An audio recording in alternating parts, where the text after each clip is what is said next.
What's up, everyone? Like to welcome to the show vocalist and guitarist of the band Praise the Fallen, Bosstel, and he's always releasing solo music where he does basically everything. And his music can be heard on the Badass Radio Network. That's my radio station. I want to welcome to the Better Listen Up with Evan J. Thomas show, the one and only Jammie Bosstel. What's up, Hey boss? everybody, how you guys doing out there? Fantastic. So finally get you on. You and I have been talking for fucking I don't know how long. Yeah. Finally made this happen. We actually carved some time out, the both of us, to make this interview happen. So you have a ton going on. You got shows and shows here. You're releasing new music. How do you kind of keep this all together right now with what you do?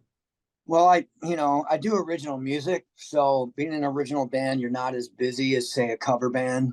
So, and I'm selective about my gigs now that I don't know, I've matured musically.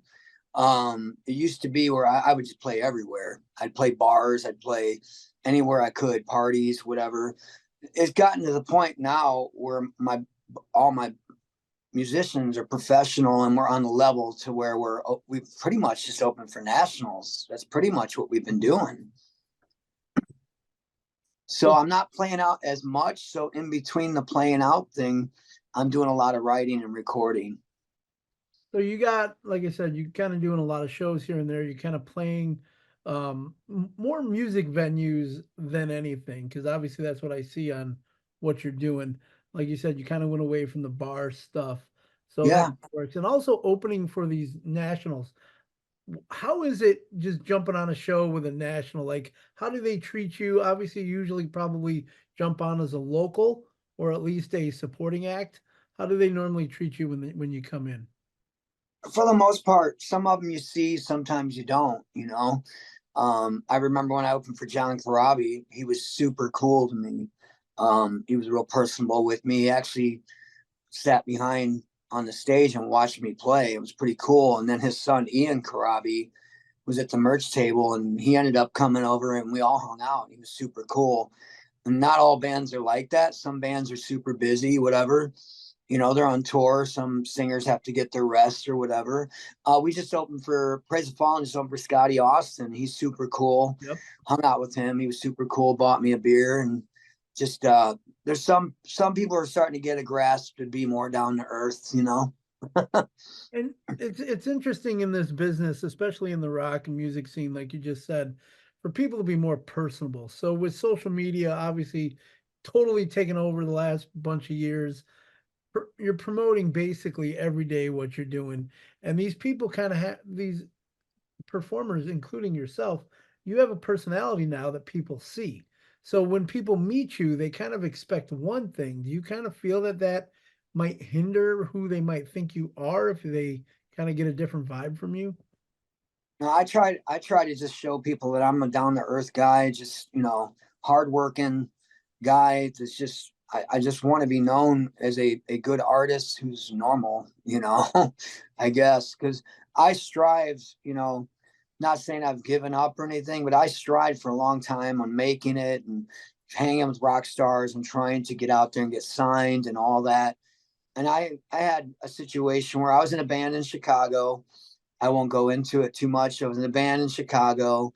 We were real close to getting a deal. We were recording with my former drummer, and he ended up joining Enough's Enough. He left us after the recording situation fell apart because I had a guitar player that fell into drugs. Ooh. And it just seemed like every time I was close to getting somewhere with a record deal or something like that, somebody else would just destroy it from me. So I finally just had to sit back and reflect and go, okay, why did I get into music in the first place? For one, it's just a big part of me. I've been doing it since I was 8 years old. And I do it because it's fun. Number one, you can't lose sight of having fun doing it. You know, I love to create. I love to be productive. It excites me to create something out of thin air and put it out there for the world to hear. It's really killer. So looking into kind of what you just said there, how you it has to be fun for you. What I notice, a lot of bands kind of fall apart, break up here and there. And what would you say probably is one of the main or couple main reasons why bands break up, even though apparently they get along pretty well, even if they don't, just kind of what do you think those factors are that kind of breaks up bands? I'll give you I my think I think a lot of musicians, they get together, I've thought about this because I've had it happen to me. Bands have fallen that's apart why I on kind me. of brought this up. And I've had situations where, it was drugs, but you also have situations where they didn't put the songs first. They put themselves first. Their ego was bigger than the song. There's a thing on my Facebook. I said, check your ego at the door. The song is king. That's Mhm. true, man. I mean, I tell my musician friends, you know,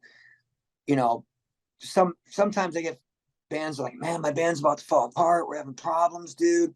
And I'd be like, well, what you guys need to do is realize, for one, you're lucky to have each other, in such a small area, you're lucky to have each other, number one. And number two, you can never lose sight of the song, never lose sight of why you're doing this. It's the songs. The songs is what make people come see you. Yeah. Not, you have individual players that create the songs, but you know, one person is not bigger than the song.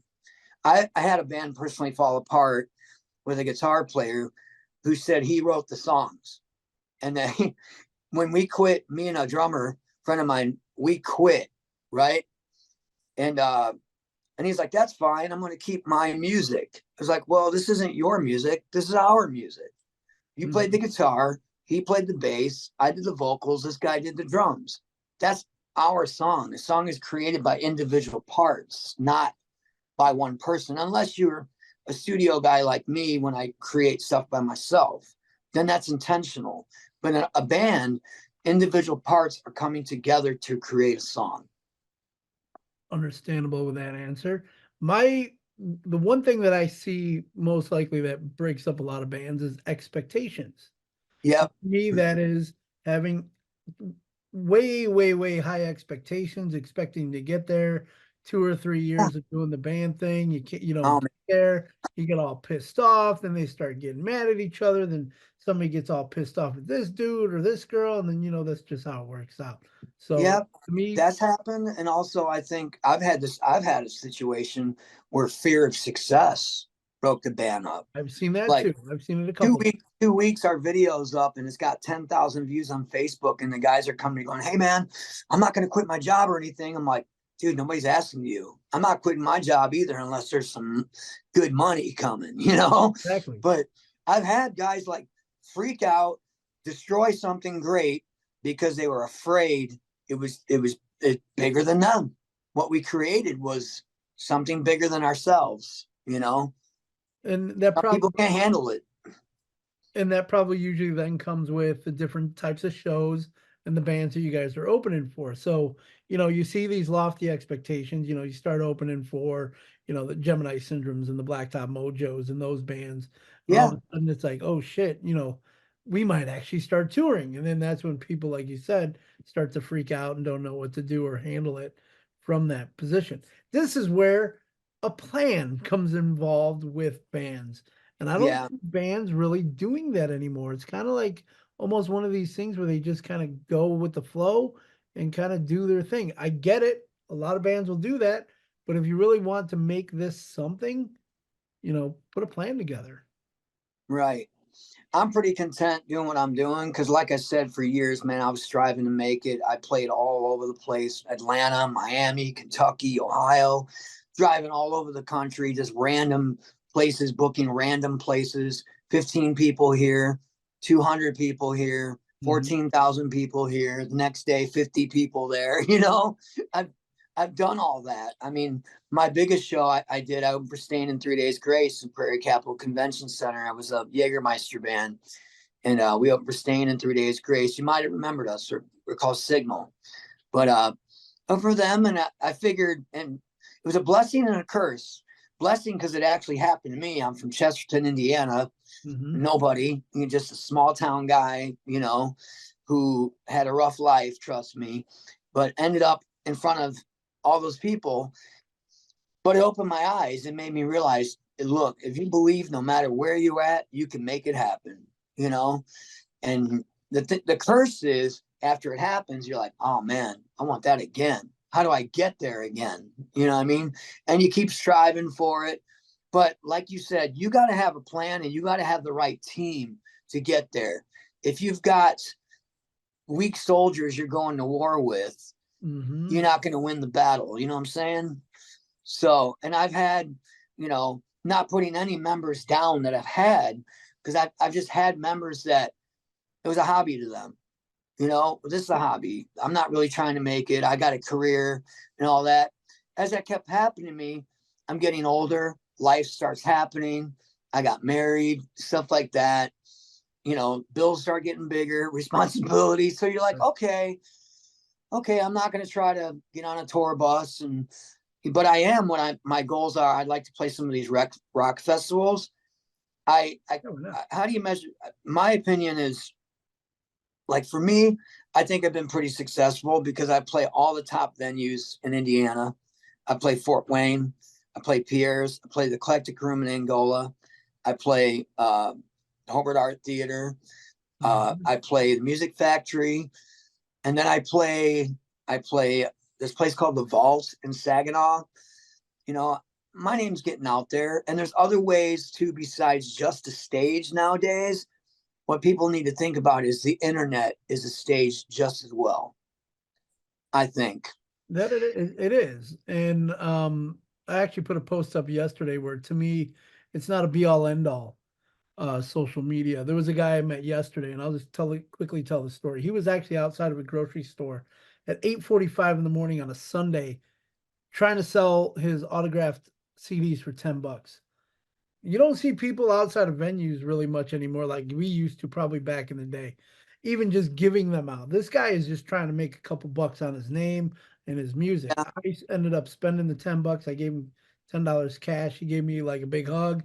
Followed him on Spotify and on Instagram. And you know what? That $10 to me is not much, but for him, getting his music out there is amazing. But that's just, it's kind of like, it almost feels like that kind of needs to happen again, where you got to get out there more on the ground and run it rather than just put up a post. I know you and I, tons of fucking promotion. That's Yeah. kind of all we're doing on a daily basis. We're putting out promotion after promotion, promotion. Guess Yeah. what? Not everybody's going to see everything either. No. That's the shitty part of it. So it's like you're busting your ass to do this. You Yeah. don't get a lot of traction out of it. So it's like, well, what do you got to do? And actually, I just got inspiration from this guy yesterday, and I'm like, I need to get out there and do more out there for me. Yeah. So that's Yeah. kind I of, mean, we're getting the attention at the national shows, but here's the thing: when you open for national, there's that crowd there. You play there, and then your next show might not be a national show. So you're like, okay, that was cool. That was exciting. I love that. Don't get me wrong, but you got to keep in between shows. Yeah, you definitely got to keep pumping stuff out and promote, market, in between. That way, I guess what I'm trying to say is, to keep yourself relevant, you got to keep pounding it out there, man. that you Especially definitely, these days with the way music goes up so quick now, streaming. I mean, I can literally record a song here in my studio and by tomorrow have it uploaded and on Spotify in 3 days. I mean, it's that quick these days. that's awesome that you can do that. And kind of looking Wasn't at, always like that. oh, for sure. And looking at your background in the bands that you were in now, so you have a couple projects. You got Praise the Fallen, you got Bosstel, you got your solo stuff. You said Yeah. you'll probably be doing something with a buddy of yours for studio work. So Yeah. what separates these projects from each other that you're working on? Is it the style of music? Is it just the sound? Is it just, what is it? Well, Praise the Fallen is created by me on guitar, Andy on guitar, uh, Randy on bass, and Kenny on drums. And sometimes I'm just singing and Andy's on guitar. That creates that band's sound. The Bosstel stuff starts with me right here in my studio. I do it all. I write all the songs right here. The only thing I don't write is guitar solos. I'm not a lead player, but Okay. I write everything else. But I add elements of electronics in it too, a little more modern. And I've had people say they really like it a lot. You know, it's different than Praise the Fallen. If you listen to it, you can tell the difference. You know, there's some dance beats in Bosstel and electronic beats and stuff like, and some ambience and stuff. And we do use backtracks live. You know, we did try to have two guitar players, and guitar player just, you know, he wasn't up to par. So I kind of freaked out. I was like, well, what do we do? And my drummer's like, dude, have you ever used tracks? I'm like, no, I've always been anti, no, you know, because I'm old school, you know. He's like, get with the future, man. And it's amazing.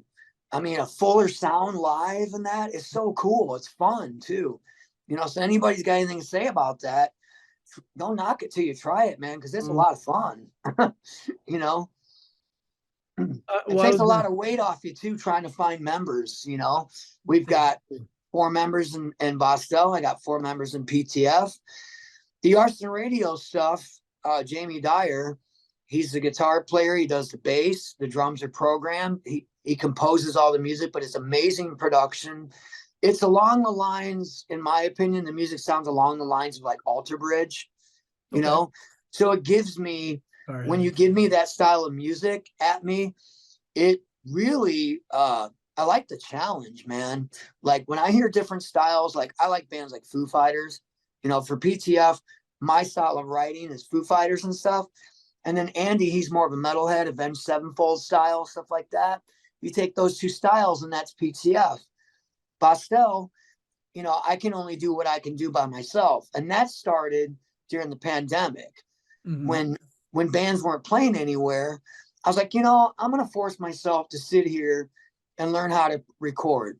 Why not? I got nothing but time, no gigs, nobody was playing anywhere. So I was like, okay, I like to take a negative and turn it into a positive and go, okay, I'm going to be productive one way or another. So I decided, okay, I think I said to my partner, I had a friend who invested in some of my equipment. And he's like, man, he goes, you should make a record by yourself. I'm like, because I was doing little demos with a tablet and a drum machine and stuff.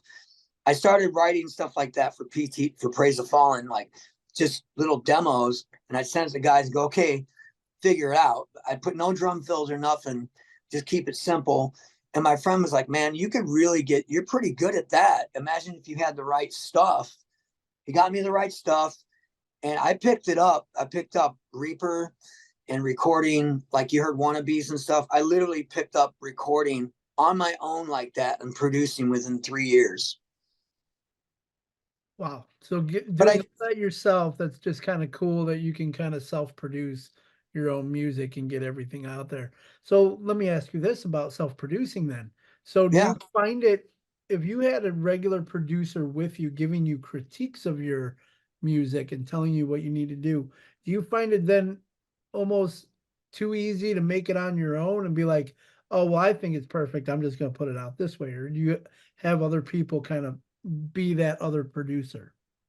I mean, I share my stuff with friends, and my friends be like, "Hey, man, maybe you need to beef up the guitars here, or Yeah, you know, okay. turn the guitar solo up a little bit." I listen to people. I have Like, no problem.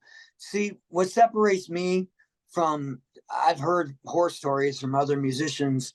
You know, is you can't work with somebody who can't take criticism. You 100%. know, I I pride myself as a professional. You know, like just an example, working with Jamie in Arson Radio. He was here last Saturday. He's like, dude, he goes, I love working with you. Cause he tried working with other people after our band fell apart in 11. Right. And he's like, man, I tried working with other people and they could not take any direction like you.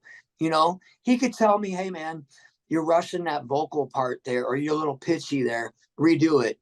Some people would be like, no, man, it's fine. You know, me, I'm like, oh, is it? Well, let me hear it. Oh, yeah, you're right. Well, let's fix it. You know, I don't hesitate because you're going to put something out for the whole world to hear on the internet. You're gonna You get want that stuff flawless, man. yep. The best it can be, you know? And I practiced a lot when I did the recordings and stuff.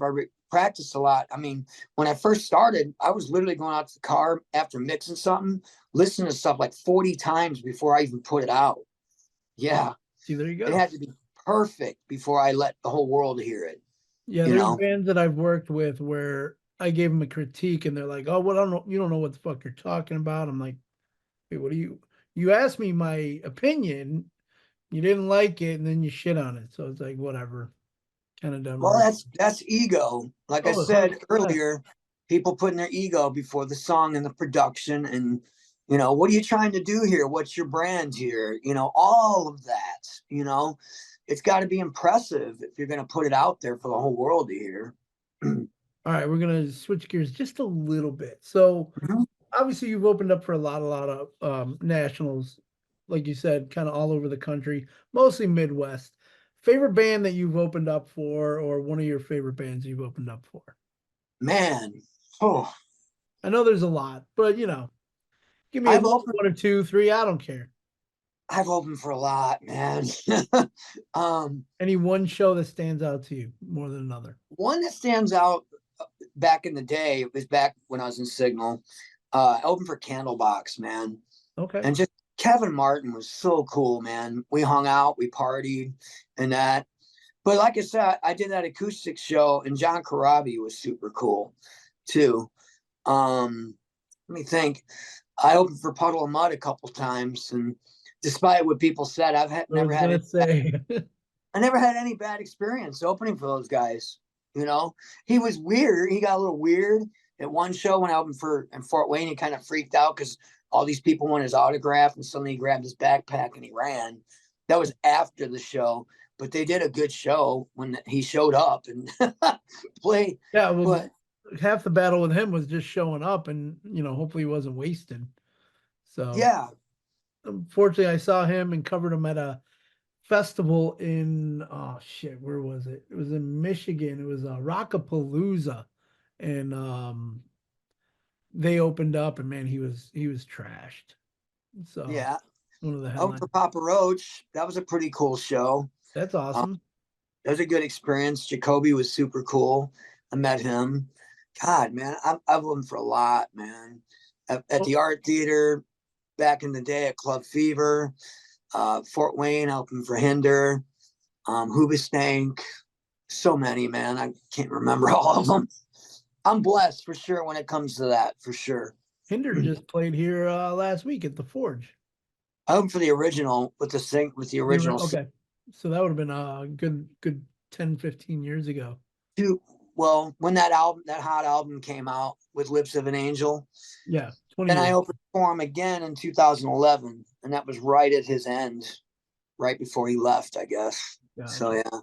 So any bucket list bands you would want to open up for? Oh wow, you hit me on the spot, dude. There's probably a couple on my I shoulder would that love to open for King's X, man. okay. That would be awesome. I tried to get on King's X come to the vault in Saginaw. I tried to get on that show. That would have been super cool. I'd love to open for STP, even though that they have a different singer. Yeah. Just it would be an honor. And Alter Bridge would be awesome too. So when you go into submitting your band to open up for nationals, kind of tell those people that don't really know how it really goes. Like, what do you have to politic? What do you have to do to kind of get your name out there to even get on a show like that? Well, first thing, your songs have to be strong. Your production has to be good. Yep. It has to be impressive. You have to write songs that have hooks, viable hooks that people are going to remember. When you write a song, that's for me, I think that is the first key. But your production has to be good. I make a website. I made Webzoogle or whatever that is. I use our website as an EPK. Even when they ask for an EPK, I'm like, well, my website's got a bio, it's got videos, it's got music, That's it's got everything. all that.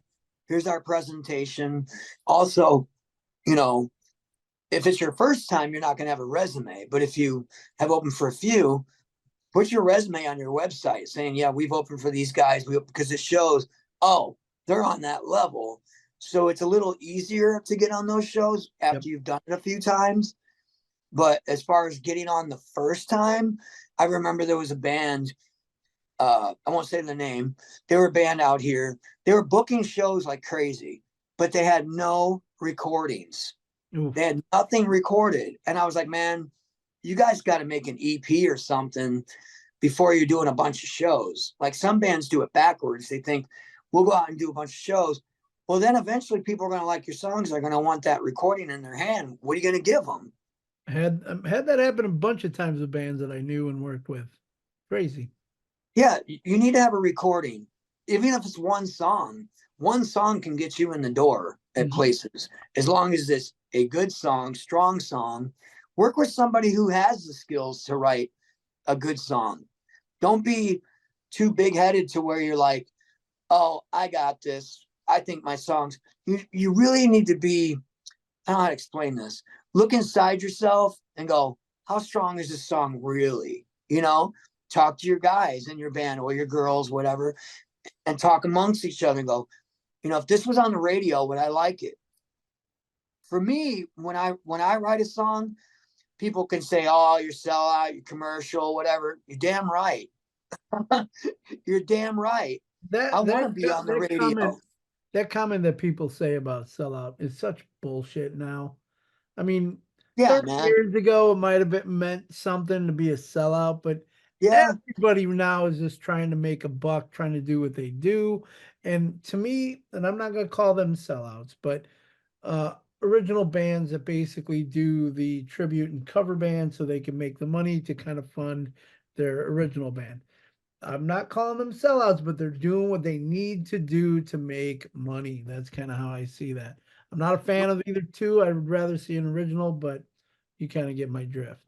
Yeah, it's getting a little tougher with the tribute Oh my bands out there. God.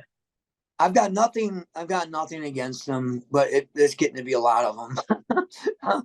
There's But more than a lot. It's almost like venues would prefer that than originals just because apparently they either bring in people or because of the fact that people know the music. So I think it's at the pandemic, it's it safe. really washed out a lot of venues. So they needed to recoup their money somehow, you know, and these tribute bands come along and they do pull in people. It's familiar with people, so it's no different than a cover band. It's familiar. People are hearing something they're Yeah. familiar with. And when it first started, it was tribute bands. Some of those bands members are actually dead. Okay, that's a tribute, but now there's getting to be some tribute bands where the band's still around. That's Well, what I don't not just understand. that, but I've seen tribute bands for bands that had like one or two hit songs, and that's it. And it's like, come on, man, you can't be having a Yeah. tribute band of this fucking band. Well, my friend plays in a tribute band, and he's Ed and Freak on a Leash, and they're Oh yeah, I know who fantastic. they are. Yeah, they're We awesome. open we opened for them out here in South Bend, and we played with an Iron Maiden tribute band and a Metallica tribute band, and we had people hanging out. We were the only original band. We opened the show, and when we got done, people were like, "Man, I really like Praise the Fallen a lot." So I'm not against either any of it. We'll open for nationals. Like what's going on with venues now in nationals? Nationals are more expensive now. Oh, sure. So let's say Pierre's in Fort Wayne, they're booking a lot of tribute bands because they can get the same music, the same show, different bodies playing the same songs. It's not the actual people that wrote the Yeah. songs doing it. They can get it for cheaper. I think that's why they're doing it. There Oh, was a Motley Crue tribute band that played at Pierre's and pulled in 800 people. wow. You know, I told the guy that books there, I said, put us on it. We'll open. A crowd's a crowd for us. We don't care. You know, an audience is an audience. And we are confident enough. Both of my bands are confident enough to know we can turn people on to us. True. Even if they're there to hear just that specific music, we've done it already, you know, and it all stems back to writing strong songs, quality Mhm. stuff that people feel, and I strive really hard to do that. See, and that's great that you say that, write strong songs, because I did an interview a few years ago with the lead singer of the band Dead. And one of the things I asked him was, I'm like, what do you need to do to kind of bring back, I wouldn't say bring back rock and roll, but to make your name? And he goes, you got to write good songs. That's exactly what you got to do. He's like, Yeah. fluff bullshit. And it's crazy that it works in hip hop and pop music. But in rock music, if you did any of that stuff, Right. bullshit. You'll get How many checked by times have you how many times you've seen a band where the music is decent, but there's no chorus, or there's too many words, or you're waiting for the hook. Or when I walk out the door after seeing a band, I want that song to stick in my head, you know. Okay. So when I started doing this back in the day, I had to be honest with myself. I went through a critique. It was called Taxi, where you send your music. I don't know if you remember them. They No. used to critique your stuff, and they would send back letters and go, well, what's this song about? What is this? And I learned from that. It's like, yeah, Okay. it needs to make sense. It's like, I could be all deep and write a bunch of deep lyrics that mean something to me. But if the average listener isn't grasping your deep thoughts or whatever, then maybe you need to make things more simple for a listener. Don't just think of yourself. I think that's a big part of it. So putting a lot of your work into your writing, how much do you put into your performance? Because I see a lot of bands, especially more locals. I'm not calling you guys a local because you're not. But what I'm saying is a lot of more of your do-it-yourself bands really don't have the stage presence that most national bands do. So what do you put into your live performances that people need to take out of? Well, I watch. I mean, opening for these nationals, you watch what they're doing, you Mhm. know, and you don't necessarily copy them, but you're like, oh, that was a good idea. How can I make it my own? You know what I mean? And I've done that. And for me, I don't know. I'm a high energy person, so I'm not just gonna stand there. Good. Now, at Praise the Fallen, if I'm playing with guitar, then I'm dependent on my other two guys to capture the energy, and I can do it verbally in between songs. Now, PTF, there's a few songs where I'm not playing guitar. I can actually show that side of me too, to like, oh, wait, he does both. He can play the guitar, sing Dave Grohl frontman style, but he can also do the metal hardcore singer without the guitar style too. Yep. So that's how I roll in PTF. Bosstel, I think I play guitar in one song, and the rest of the show I just sing. Because I told the guys when I did the Bosstel stuff, I said, okay, if I do this and I have the balls to call it Bosstel, which there were a few people. We have a scene here. I'm just there's some people that don't like me, whatever. They don't even know me. Form an opinion. Oh, how dare you call your band your name, whatever. It's like wasn't my idea, really. I put a feeler out on Facebook. If I remember, I Remember was that? one of the ones that actually said you need to name your band after your last name because it's Yeah, dude. And you know what really happened? remember that. I went to the guys that I had. I said, all right, we're naming them this. And half of them quit. I was like, fine, go. But my good friend that played with me, he played with me back in the day in 1997. He's like, dude, you should call it this. I'm like, really, man? I don't want people to think I'm big headed. And, like, no, I dude, it's remember I cool. remember You that should do it. exact post And from when Ed said it, I was like, all right, that's Ed. He's big promoter. He books the nationals. He's a big part of my life. When he said that, I was like, all right, I'm going to do that. There were other people that were more in the business that said, you should do this. And my close friends said, you should do this, man. You deserve it. You've worked so hard. Most of the bands I did after Signal, I wrote the songs, played guitar and sang behind a name.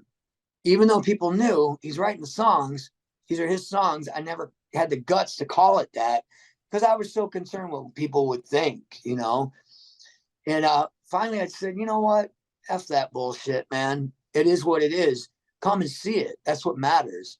But I did say to my guys, I said, if we're going to do something and I'm going to call it this, it has to be different than what I do in PTF. And I know my major strength is being a frontman without the guitar too.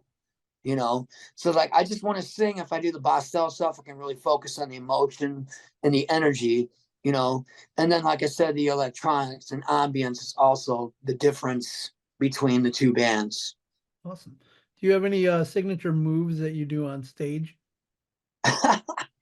No, no David Lee Roth shit or anything, dude. No, like high kick or anything like that, or No, I might look at you intensely in your eyes. I might look someone right in the eye to make them feel the show. I'm not shy. well, if you got the bald head going and the sweat coming off your brow, and you got that microphone, and you're like right up in them, you got to do it. Yeah, That's what you got to do. it's So fun, man. you said you played Yeah. a whole bunch of venues. You said Pierre's. You played. One of my favorite was Rock House out here in West Dundee. Yeah, I played there. Yeah, and actually, that was the one time I saw you guys too. I actually, Oh, you saw us with Red Sun Rising? yeah, I have to look back at my photos to see if I actually have pictures because I was at that show, That was a and different lineup, dude, I too. know. Well, that was right before they changed names to the Violent.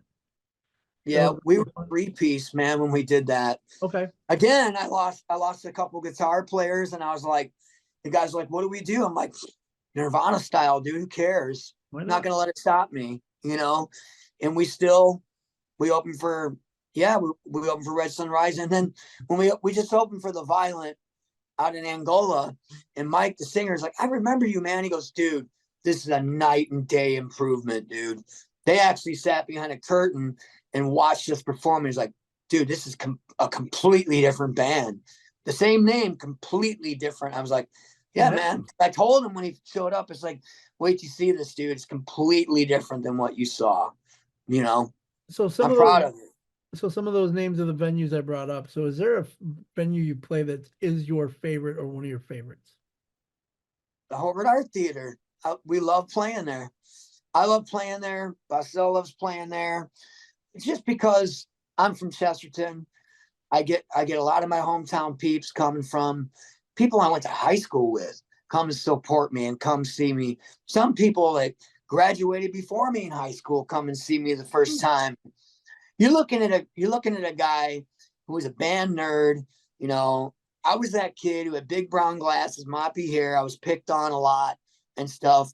And here I am now rocking stages. And some of these people that remember that kid come and see me and go, man, dude, who would have ever thought you'd be doing this? Mhm. Feels pretty good.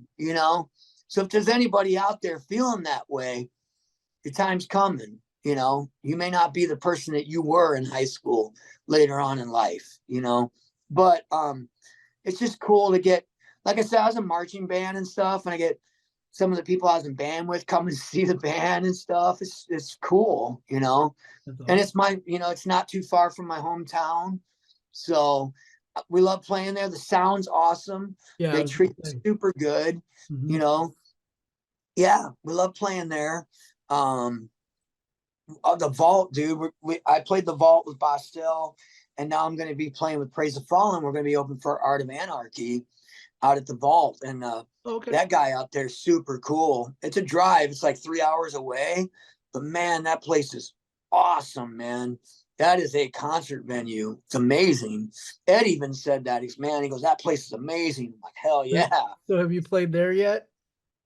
Is that the machine shop? Mm-hmm. Dude, that is one of my bucket list goals, dude. Okay, that was my next question. Do you have a bucket list venue or I venue? do, man.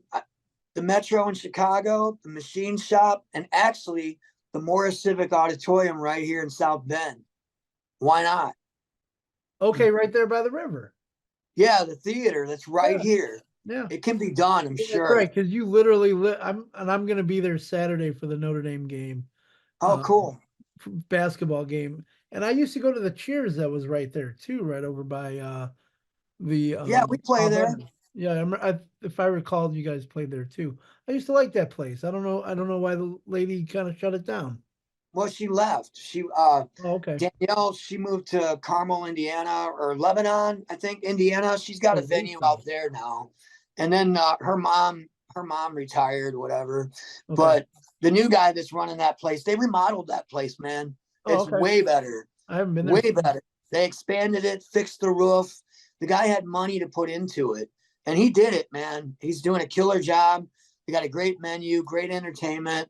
We play there. I don't know. We don't play there all the time. We play there maybe once every 3 months or something like Is it that. still called Cheers, or did they change the name of it? It's called Cheers Bar and Grill now. Okay. Dude, he put a patio out front. There's a patio out back. Cool. That thing it holds like 235 capacity now. He could be booking nationals there. I mean, if Danielle and her mom were doing it, why not? Because You I know, saw the band Dead there. I've seen, oh crap, there was a couple other ones that I saw there too. I went for Blackstone Cherry there. I was in a band called Blind Spot. If you went to the Blackstone Cherry show, I was there. I opened for Blackstone Cherry with my band Blind Spot. I've opened for God, man, Powerman 5000, Head PE, Saliva. I opened for Saliva there. Opened for Otherwise there. I booked Otherwise there too. Otherwise, they're so fun to see, and Adrian's awesome, man. Yeah, those guys are amazing. I should say that too. Every time we play with them, Adrian and his brother's super cool to me. Yep. They actually remember me, which is cool. It's great. It's cool because you feel like a blip. You're like, yeah, I'm here. I'm selling tickets. I sold my tickets. Cool. You may not see them till the end of the night, and they're like, hey, man, I was watching you. I'm like, were you? I didn't see you, but yeah. And then you find out they were, and then that feels really good. They're actually paying attention to what you're doing. So there you go. So you got your bucket list venues. What do you have coming up that we could kind of promote here? What shows, music, any of the bands? What do you got coming up? Well, I don't know when when you're going to pop this up. Monday, next week. Oh, well, then nobody will know about Thursday. We're open for LA Guns Thursday at the Art Theater. Well, that's Bostel's doing that. My next show is Praise the Fallen's open for Art of Anarchy out at the Vault in Saginaw. And when's that? Praise the Fallen is working on a 10-song album right now. Okay. Bostel is supposed to start working on an EP. After this LA Guns show, we're going to have a meeting and discuss the game plan for that. But we've got some of the songs that we're doing live. What we want to do is catch the vibe of us live. Because Wayne, my drummer, he was like, dude, the way I recorded some of the songs that we play, it doesn't capture the energy that we play the songs live. So we're kind of going to do it old school. We're going to set up in a room and we're going to record live like analog style, like they used to do back in the day. Damn. We want to capture that energy. And we're talking about doing video in the studio to capture that too, to get people to see a glimpse of how we work in the studio and that. I love stuff like that myself, But that's what Bostel's doing. The Arson Radio stuff, I'll send you the link. I just uploaded 3 songs that I've done with Jammie. 2 of them I did in 2020. Nobody's heard them because I never put them up yet because I didn't know if we were going to do anything, if we wanted to do more or whatever. It's like, what's the point of just putting one song out there? So we got 3 songs. He's got another one he's working on now called Against the Fire. Like I said, dude, that stuff's killer, but it's probably just going to be a studio project, pretty content with our lives and that. We actually still have to make time for our families and stuff too. If I could do 3 bands, I would, man, but I got to make time for family and work too. I work a day job, and stuff.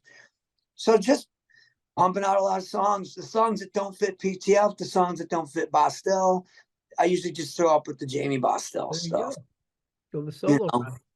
I totally I'm not trying to prove nothing or anything. The reason why it's called that is because I wrote it and I did it all. So I just put it out as under my name. It started out that way. And what happened was I had a friend, he ended up getting cancer. He passed away. He'd always wanted to write a song with me. I had Bostel and had PTF, right? It started out where it was Jammie Bosstel. I was doing that, but that turned into Bostel. Well, this friend came along. He had cancer. He always wanted to do a song with me. So I was like, man, I'm gonna do better than that. We're gonna do a song. He's a guitar player, so I'm like, I don't play solos. I'm like, you're gonna shine on the guitar solo on this song, and I'm gonna have it on the radio. I had it on the Bear within a few days of doing it right here in my bedroom studio. Oh, that's awesome. And then a few days later, he passed away. So it was hard, dude. It was very hard. He was kind of part of Praise the Fallen. I don't know if you know this, but I started Praise the Fallen with John Sturr of Lillian Axe. Okay. And Yeah, I know that. yeah, John Sturr, he discovered me at an open mic. I was in another band. It was Signal. They didn't want to do the songs I was writing. No big deal. We can do what you want to do. I'll sing. You write the music. I can work that way too. But I have this ability to write songs. I have this guy, John Sturr from Lillian Axe, who likes my songs. So I went and I started Praise the Fallen with him. Mix it up or put it all together. Exactly. That's kind of why, it's kind of why Signal fell apart. Yeah. Whatever. But it made me realize, and John made me realize, he was older at the time. He actually lived with me, and he taught me. He's like, in the end, man, when all the flash and all the bullshit's over with, because he came from the 80s, when the party's over, it's going to come down to you wanting to write songs and record them. He loved writing songs and recording them, and he taught me that. It's like, this is going to mean a lot to you as you get older and you can't play on stage no more. So that's why I decided to sit down and start learning this stuff, because I'm always going to put music out, whether I have a band or not. It can be done. And that's the passion. That's the fire that you have. That's what people need. Once they have that, stick with it. Don't worry about the money and the bullshit. I mean, that can eventually come if you're good enough. If not, just do it because you're passionate with it. So that's what I love seeing about you, because, man, every time I pop on Facebook, you got something coming out, and I'm like, Jesus Christ, I can't follow this guy. So it's awesome. Well, that's what I want to. I enjoy it. It's exciting to. I'm throwing darts. You know what I mean? You're throwing darts at a dartboard. Going, well, I hope these hit. I've got a lot of songs, a lot of stuff between all my bands, past bands, stuff. I get pure joy out of recording. I love recording and hearing. I also like collaborating with other people. People need to start doing that. Yeah. You got all these, in Northwest Indiana, there's lots of bands like Chesterton, Valpo, all those people out there playing these cover bands. Did they ever sit and think, hey man, you're a good guitar player, you're a good bass player, let's go let's go make a record, let's do some originals, let's see what we can do. You know what I'm saying? Yeah. So I get it. I have a couple songs I did with the Jammie Bosstel stuff. I'm getting off track. After my friend passed away with the cancer thing, I had another guy come along and say, hey man, I like what you did with that song. I'd like to do a song with you. So then another song came out. I'm like, okay, well, I guess I'm just going to throw this under my name, And then another guy came along and I did a song with him. And these are guitar players. And these guitar players, check this out. These guitar players play in cover bands in the scene. And they're playing on my originals. And they love it, They want to get out there. They want to do it. Hey, man, if they're skilled, if somebody's skilled out there and they're in a cover band, whatever, take that, man. So if you see skill in somebody, say, hey, how's that going to work for my song? I knew, like, on my song, I got a song I did. It's called Inevitable. It's a Bosstel song. We do it. But the guitar solo for that song was Brian Blush from the Refreshments. Take advantage of technology too. He lives in Arizona. Yeah, so he recorded it from home, sent it over to you. Is all done. Yep, I sent the track to Arizona. I said, here, man, figure out a guitar solo for this, send it back to me, and I'll throw it in the mix. Perfect. Pretty cool. He's also the guy who wrote the King of the Hill theme song. Holy shit, that's awesome. I don't know if you knew that. Yeah. No, that's pretty sweet. So, Jammie, before we go, where can we hear your music? Tell everybody where we can follow you on social media, whatnot. Well, Praise the Fallen. You got Praise the Fallen Music on Facebook. You've got Bosstel Official on Facebook. PTFband.com is the website for Praise the Fallen. BosstelOfficial.com is for Bosstel. I just started a new page for Arson Radio Official on Facebook. And I don't have a website for Arson Radio yet. There is a YouTube page. I believe it's Arson Radio Official too. So make sure you guys are all following Bosstel, Praise the Fallen, his solo stuff, because you will be able to see him at least somewhere if you're in the, Midwest area, because he's playing all the time. But Our music's streaming too on all platforms. You got yeah, Jammie Bosstel. My name's Jammie double M's, double Bosstel. M's. Double S, one L. Yeah, it's weird. I know. Yeah, double S, one L. Yeah, I when I know. type it out, it's like I can't type it right because it's two Oh, M's. people always spell my name wrong, dude. Or they I call always me win. Boostel or Boastel. I'm like, no, it's Thought Bosstel. I said it right. I know it's more Bostel than Yeah, anything. that's So I it. think I got it right when I first said it. So that kind of worked Yep. out. So And then you awesome, got man. So glad to. Bostel's on Spotify and all that, and then Praise the Fallen's out there too, and that.